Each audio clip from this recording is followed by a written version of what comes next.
위대한 용도자 김정일 동지께서 생산을 높은 수준에서 정상화하고 있는 자강도내 공장 기업소들을 현지 지도하신 소식을 6일 중국과 러시아의 통신이 보도했습니다. 중국의 신화통신은 위대한 장군님께서 자강도내 공장 기업소들을 현지 지도하신 소식을 구체적으로 보도하면서 김종은 조선노동당 중앙군사위원회 부위원장께서 동행하셨다고 조리했습니다. 러시아의 이따르타스 통신도 위대한 장군님께서 자강도 재련소 압록강 다이아 공장을 현지 지도하신 소식들을 보도했습니다. 위대한 수령 김일성 동지의 회고록 세기와 더불어 제1부 항일혁명편 8권 계승본 제23장에서 신념과 배신의 전문을 네팔신문 서른미구가 2월 23일부터 3월 8일까지 게재했습니다. 신문은 위대한 수령 김일성 동지의 초상화를 모셨습니다. 태양절을 맞으며 위대한 수령 김일성 동지의 유언대로 경의하는 김정일 동지의 선군혁명 영도를 정직하게 받들어 나가기 위한 청년촌이들의 맹세 모임이 11일 금수산 기능궁전 광장에서 진행되었습니다. 참가자들은 먼저 위대한 수령 김일성 동지의 태양상을 우러러 삼가 인사를 드렸습니다.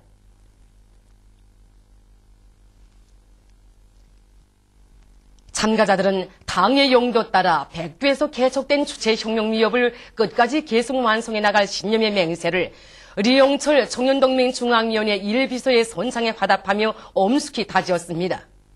그들은 오보일 수령님을 주체의 태양으로 천세만세 높이 모시고 위대한 장군님의 선군혁명 용도를 정직하게 받들어 나감으로써 내 나라 내 조국을 세계가 우러러보는 김일성 조선도 빛내갈 요리에 넘쳐 구호들을 힘차게 불렀습니다. 모임에는 최룡해 동지와 청년동맹 일꾼들, 청년학생들이 참가했습니다. 오보이 수령님께서 전하의 나날 백송리에 자리 잡은 김일성 종합대학을 찾아주신 때로부터 59돌 되는 뜻깊은 날을 맞으며 얼마 전 김일성 종합대학의 청년 대학생들이 백송혁명사족지를 답사했습니다. 사족지에 도착한 이들은 오보이 수령님의 동상에 꽃바구니를 진정한 다음 혁명사족지의 여러 곳을 돌아보았습니다.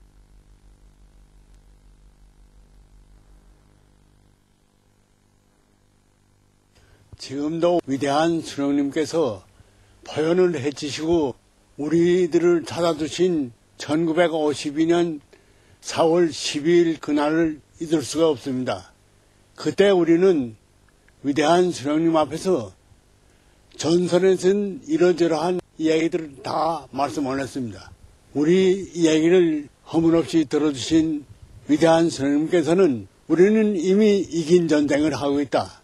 하루빨리 미대 침략자들을 때려부시고 이 땅에 인민의 지상낙원을 건설해야 하겠다고 뜨겁게 말씀하셨습니다.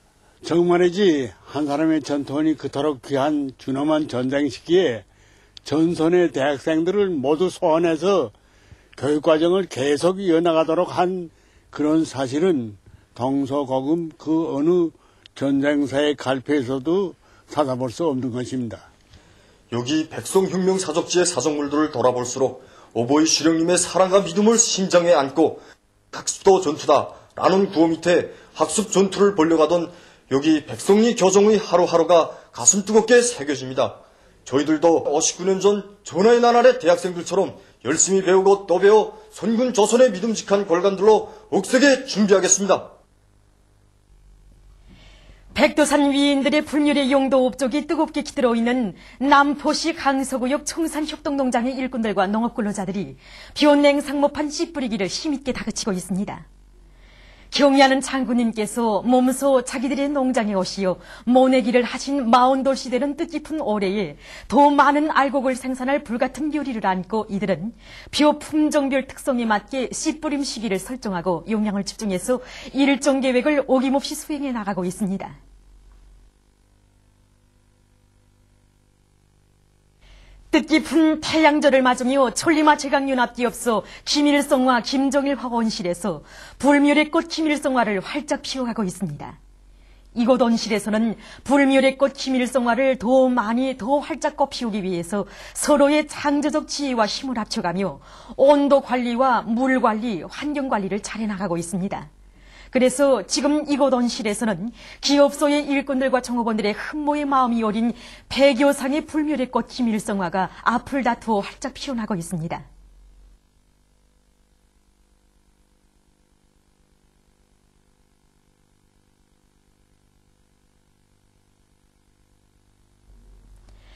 뜻깊은 태양절을 맞으며 만경대상 체육경기대회 개막식이 12일 평양체육관에서 진행됐습니다. 최룡해 동지와 강릉수 내각부총리, 관계부문 일꾼들, 체육인들이 개막식에 참가했습니다. 개막식에서는 개막 연설에 이어서 경기대회 깃발이 개양됐습니다. 이어 토론들이 진행된 다음 선수들의 분열행진이 있었습니다. 개막식이 끝난 다음 사이어 팀과 압록강 팀 간의 여자 성구 경기가 진행됐습니다. 이번 경기대회 기간에 평양과 지방의 여러 곳에서 축구, 롱구, 배구, 탁구를 비롯해서 38개 종목의 경기들이 진행되게 됩니다. 채미동포 의사 윤상혁과 재종동포 교원 김성준에게 박사 학위를 수여하는 의식이 11일 만수대 의사당에서 있었습니다. 조선민주주의인민공화국 국가학위학직 수여위원회 위원장인 전하철 내각부총리, 강춘금 국가학위학직 수여위원회 서기장, 관계부문 일꾼들이 여기에 참가했습니다. 조선민주주의인민공화국 국가학위학직 수여위원회 결정들이 전달된 다음 척주 교종 치료 방법을 새롭게 연구해서 의학과학 발전에 이바지한 윤상혁 동포에게 의학 박사 학위가 수여됐습니다. 또한 전통적인 조선민속 음악 발전의 합법 직성을 과학이론적으로 체계화하는 데 기여한 중국연변대학 예술학원 교원 김성준 동포에게 역사학 박사 학위가 수여됐습니다. 장명기 부주속을 단장으로 하는 중화 전국 천공회 대표단이 12일 혁명의 요람 만경대를 방문했습니다. 손님들은 위대한 수령 김일성 동지께서 주체의 태양으로 솟아오르시어 10대에 벌써 골출한 용도자의 모든 자질과 풍모를 완벽하게 지니시고 위대한 혁명가로 성장하신 데 대한 해설을 들으면서 소중히 보존되어 있는 사정물들을 주의 깊게 돌아봤습니다.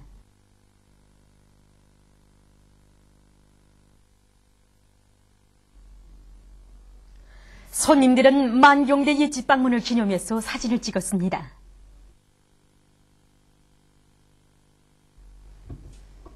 지금 세계적으로 일본에서 누출된 방사성 물질로 인한 환경 피해가 커가고 있는 데 대해서 알려드리겠습니다. 지금 일본에서 누출된 방사성 물질의 피해는 이 물과 대기 등 여러 환경 요소들을 오염시켜서 세계적으로 커다란 우려를 자아내고 있지 않습니까? 그렇습니다.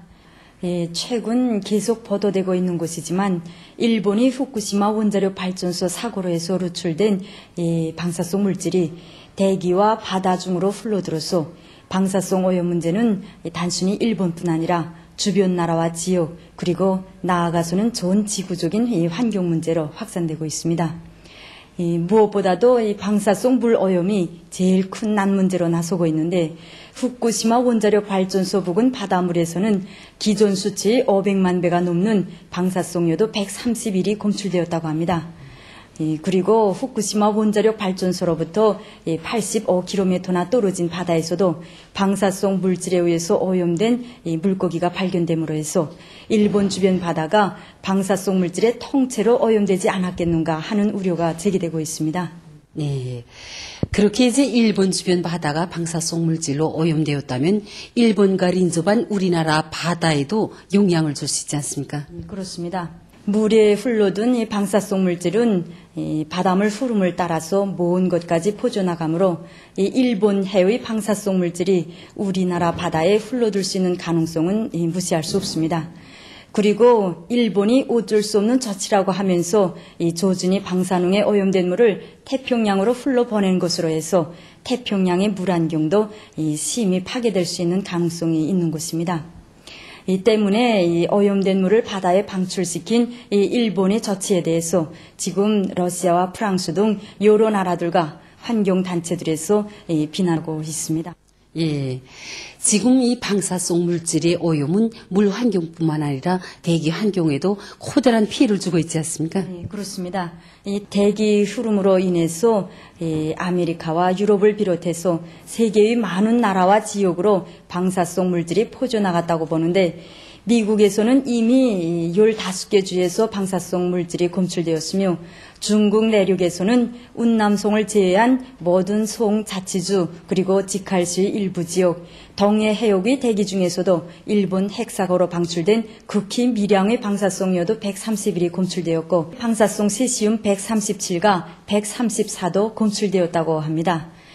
그리고 이미 보도된 것처럼 우리나라에서도 평양과 총진, 몬산, 그리고 중부 이남의 전반쪽 지방에서 극히 적은 양이지만 방사성 물질이 검출되었습니다. 이 방사성 물질에 의한 환경 오염은 오랜 기간에 걸쳐서 사람들의 건강과 또 경제생활 전반에 커다란 영향을 미치지 않습니까? 그렇습니다. 일반적으로 방사성 물질이 반감기가 긴 것으로 해서 방사성 오염에 의한 피해는 즉시에 나타나는 것이 아니며 10년, 30년, 지연은 수십만 년이라는 오랜 기간에 걸쳐서 소소히 나타나게 됩니다.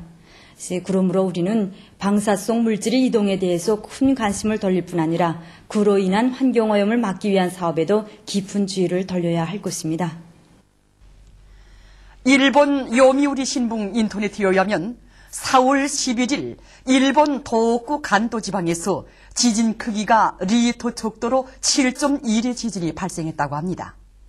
11일 17시 16분경 도호쿠 간도 지방에서 후쿠시마현 해안 지역을 진원으로 하는 지진이 일어났습니다. 후쿠시마현 이아키시와 이바라기현 호코타시에서 지진 세기가 약 9바루에 달했고 도쿄도에서는 지진 세기가 6 내지 7바루로 관측됐습니다. 이 지진에 의해서 이바라기현 요난에 해일 경보가 내려졌으며 미야기현에서 지바현 요난에 이르는 지역에는 해일주의보가 발령됐다고 합니다. 일본 기상청이 발표한 데 의하면 예상되는 해일의 높이는 이바라기현에서 1m로서 이미 도달한 것으로 추측되며 진원의 깊이는 약 10km, 지진의 크기는 리히터 척도로 7.1로 추정된다고 합니다. 보도를 마칩니다.